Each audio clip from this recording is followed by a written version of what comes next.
আমি বোধহয় বাড়ির ভালো বৌমা হতে পারলাম না। এটা অন্য কারোর কথা নয় গো, এটা আমারই কথা। এই যে সকালবেলা ঘুম থেকে উঠে নিজে রেডি হয়ে স্কুল চলে যাই আর ফিরি সেই সন্ধেবেলা, এর মাঝে সংসারের কোনো কাজই তো করতে পারি না। সন্ধ্যায় যখন বাড়ি ফিরি তখন চেষ্টা করি মাটুকে একটু রেস্ট দেওয়ার।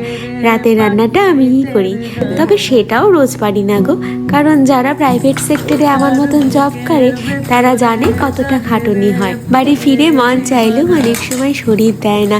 আমার শ্বশুরবাড়ির কেউ কিছুই বলে না, এই ব্যাপারে আমি খুবই ব্লেসড। ভীষণ সাপোর্ট করে ওরা। এখন অল্প অল্প শীত পড়েছে, শীতকালে এই পাঁচমিশালি তরকারিটা ভীষণ টেস্টি লাগে খেতে। গরম গরম পাঁচফোড়ন তেজপাতা দিয়ে সব রকম সবজি দিয়ে দিলেই হয়ে যায় হেলদি অ্যান্ড টেস্টি। জানো, আজ ফেসবুকে একটা পোস্ট দেখছিলাম। পোস্টটা ছিল ব্যক্তির সম্মান নিয়ে।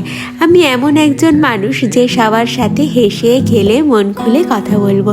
তুমি রাগ করলেও আমি মানাবো, তোমার অভিমানও আমি ভাঙাবো, ঠিক ততক্ষণ যতক্ষণ তুমি আমায় সম্মান দেবে।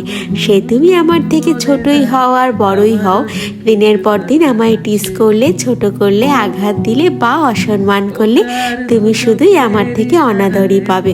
আমার সম্মান কিন্তু আমার কাছে ভীষণ দামি। আমায় যদি কেউ হার্ট করে আমি তার সাথে ঝগড়া গন্ডগোল কিছুই করব না, শুধু তার সাথে কথা বলা বন্ধ করে দিই আর তাকে ইগনোর করি অ্যাজ ইফ সে আমার লাইফে এক্সিস্টই করে না।